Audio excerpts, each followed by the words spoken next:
to Peter Zheutlin.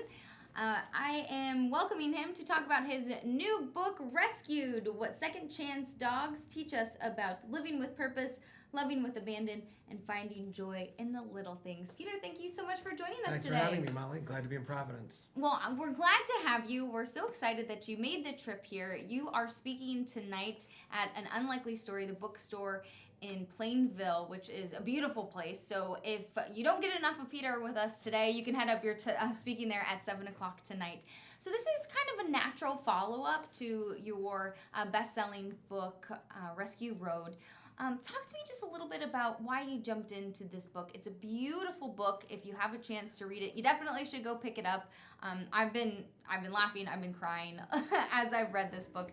Tell me why you jumped into this one. Well, I was not a dog person 5 years ago, and I had resisted getting a dog for many years, all throughout my first 20 years of my marriage, and then I resisted the efforts of the kids to get me a dog, and kept them busy with birds and goldfish and hamsters.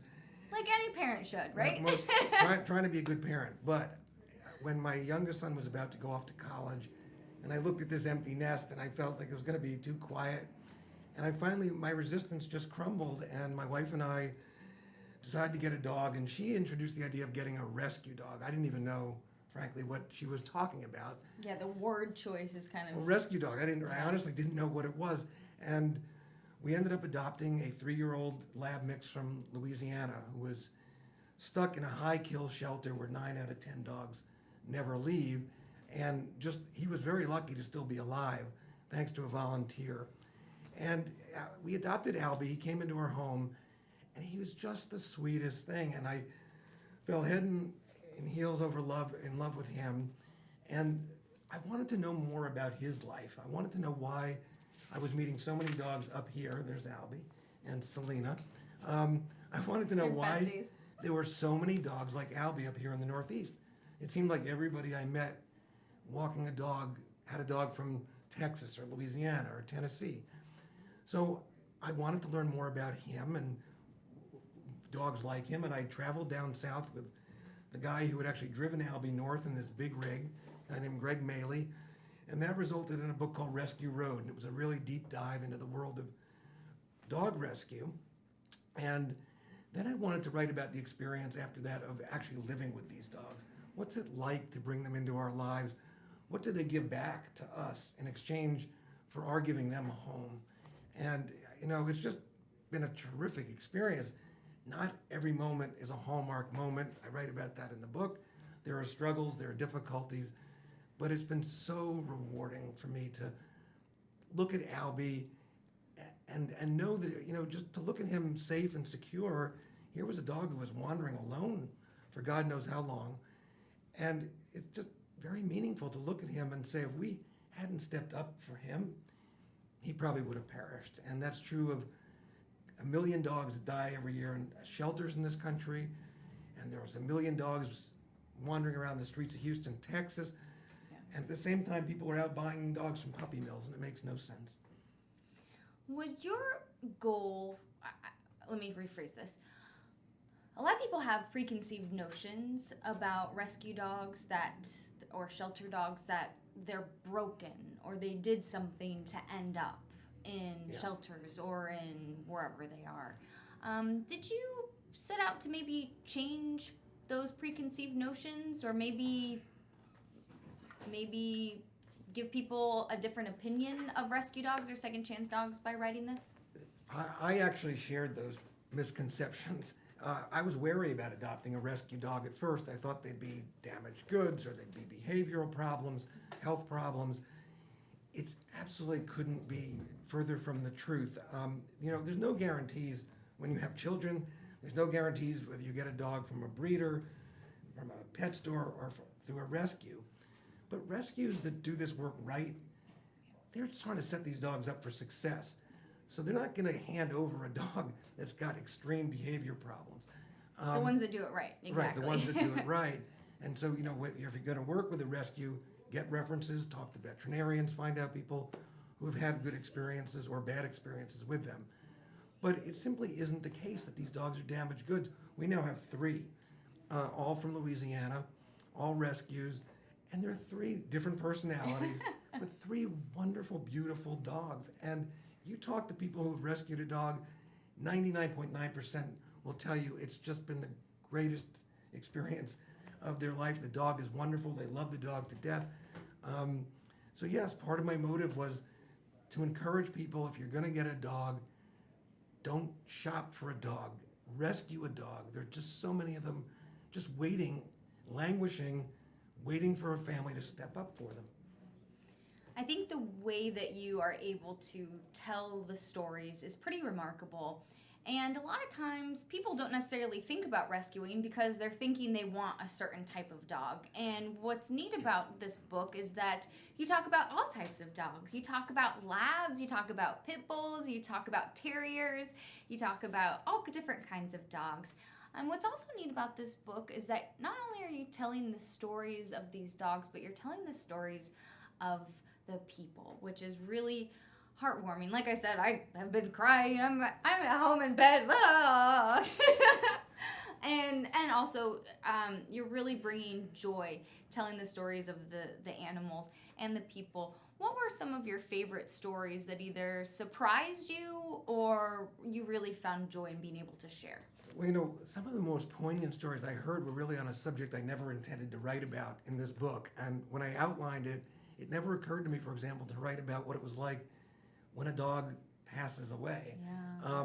And I think maybe I was just avoiding the subject because I was already so in love with Albie and dreading the idea that someday there would probably be life without him. And so, but from the very first interview, I started hearing stories about people whose dogs had died and the incredible compassion that these dogs draw from us. And they just make us such better people. And one of the stories was a dog named Bo in upstate New York who was adopted at age 9. Oh, Bo. But he had a lot of ailments, and near the Bo. There's Bo. I don't know if you can see this, but He's in a little sort of bicycle tandem thing there. He couldn't walk anymore near the end of his life, so his family created the Bo-mobile, and they took him to all of his favorite places. But what was the most poignant about this story was that Bo loved the snow, and he was dying in September of last year. So his family called the hockey rink at Rensselaer Polytechnic and had a load of snow from ice scrapings from the hockey rink delivered. And there's a big mound of snow, and there's a beautiful picture of Bo in his final days, spending his days lying on a pile of snow. And you think about the lengths to which people will go to give these dogs the life they deserve, knowing that they have come from circumstances through no fault of their own that have been, in many cases, very dire. And so those are the kinds of stories that really just struck me. And of course, I ended up having to write a chapter about the sad part of this. But, you don't get that kind of, it's a testament, it seems to me, when you lose a dog, the grief that you feel is a testament to what you had together in life. And, you take the good with the bad, you take the heartache with the joy, and that's part of the process of learning to live with these dogs. I think that's so poignant, and I think we all come to a realization that our dogs aren't going to live forever. And it's hard to get over that, but then I think you just realize how much you appreciate them more. I try to tell people I'm not an animal expert, but, when you work with animals so much, you learn a few things. What do you think you want people to know if they're out looking for a pet? You've been around animals enough to learn a few things, right? You might not be an animal expert, but you know a few things. I can only speak to dogs, and I think, when we were looking for Albie, who would become Albie, we were perusing pictures online, which is what a lot of people do now. He was still in Louisiana. And that picture, there was something about the picture that really spoke to me. He seemed so earnest. It's a gut instinct, I think, when you see a picture. And by the way, for people who do rescue work, they know these pictures are critical. Yeah. Because that picture has to speak to someone, long distance and say, oh my gosh, I'm interested in that dog. I think the most important lesson, though, is patience as these dogs adjust to life with you, and to remember that it's not that Look, the dog does need to learn to live in a house. It needs to learn the rules of the house. But more importantly, it's your job to learn how to live with the dog and not to have unrealistic expectations. When people go and decide to adopt a dog or get a dog from wherever, the reason those relationships, if they don't succeed, most often don't succeed, is because we have unrealistic expectations for the dog. And there are going to be moments. If you get a puppy, don't expect it not to chew on your sneakers. Don't expect it not to have accidents in the house. Understand that these are dogs, they're not little people. And that will go a long way. That's a big point. Yeah, they're not people. They're not people, they don't speak English. And, they're not always going to behave as we would want them to. They're like kids, and they're going to evolve over their lifetime with you. Albie, who used to be totally trustworthy off-leash with other dogs, for some reason in his older age, has become less predictable, and you have to roll with that and not give up on them. If you want a dog that doesn't chew stuff, will never have an accident, won't bark when the mailman comes, then you need a stuffed animal, not a dog. Yeah, exactly. That's what I think too. Get one of those robot dogs or whatever they are. Right. I think the book is beautifully written. It's wonderful. I think every dog owner, whether it's a rescue dog or not, should read it. It's a true testament. Makes you look at your own dog a little bit differently as well, and being able to share that joy and experience with others. I do, before I let you go, Peter, because I know you have an event to get to tonight. I want to talk to you just a little bit about your other writing, because some of the other books, these aren't the only books that you've written. Right. So I just kind of want to ask you about that. You've written a couple other books about Mad Men, from HBO Girls, and then you went to dogs, and you're also a journalist as well, so your work has appeared in the Boston Globe and some other papers as well. So I just want to talk to you, when you are out looking for whether it's books or articles or whatever, like, do you have a niche, or do you kind of just like go for things that you like and dive into it and just hope that other people will enjoy it as well? I have not set out in almost any case to write a particular book. These are kind of the projects that I've done. They've just kind of come to me in one way or another. My first book, actually, the idea came from a total stranger, because he contacted our family, curious to know about a woman he was researching, who in 1894 left Boston by bicycle to go around the world. She's leaving 3 young children behind, and it turns out she's an ancestor of mine. And this was not a story anyone in my family knew anything about. And so that kind of fell into my lap and sat there for 10 years until I got curious enough to say, who was this woman? Because I would occasionally ask a relative, but nobody knew anything about her. And yet she'd done this unbelievable thing in 1894. Going around the world for 15 months on a bicycle. So some of these books have simply been things that have literally, fallen into my lap.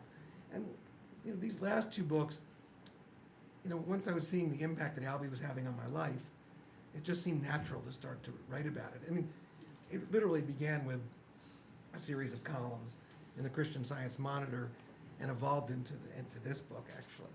So, no rhyme or reason. It's been pretty eclectic and serendipitous most of the way. Do you feel like your work has been able to impact others, whether you meant for it to or not? Well, you hope so. I mean, that's why you write. When I used to do columns for the Globe, they were just sort of humorous columns about raising kids when my kids were younger. And to me, the biggest tribute would be to have somebody come up and say, "Oh, I saw your column about that, and I cut it out and I put it on my refrigerator." Yeah. Because then I knew that I was sort of giving voice to the experiences they were having. I wrote a book with a very distinguished Boston cardiologist who's since passed away, who was suffering from Parkinson's and a form of dementia. And he wanted to write a memoir about his experience as a Parkinson's patient who was slowly, coming into a terrible stage of his life. And so many people who read that book, who were either caregivers or suffering with this themselves, said, it just was so comforting to have somebody put into words the experience that we're going through. Yeah. So that to me has always been the greatest satisfaction of doing these kinds of books. Being able to take something that's meaningful and put it down on paper. Yeah.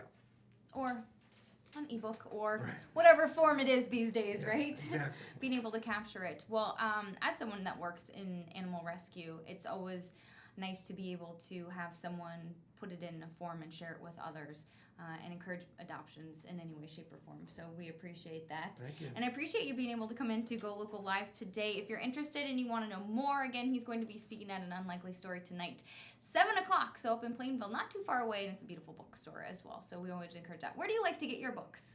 I encourage people to shop at independent local bookstores when they can. I mean, I know we all get the itchy finger and go to Amazon, that's fine, but support your local independent bookstore because it's a real asset to your community.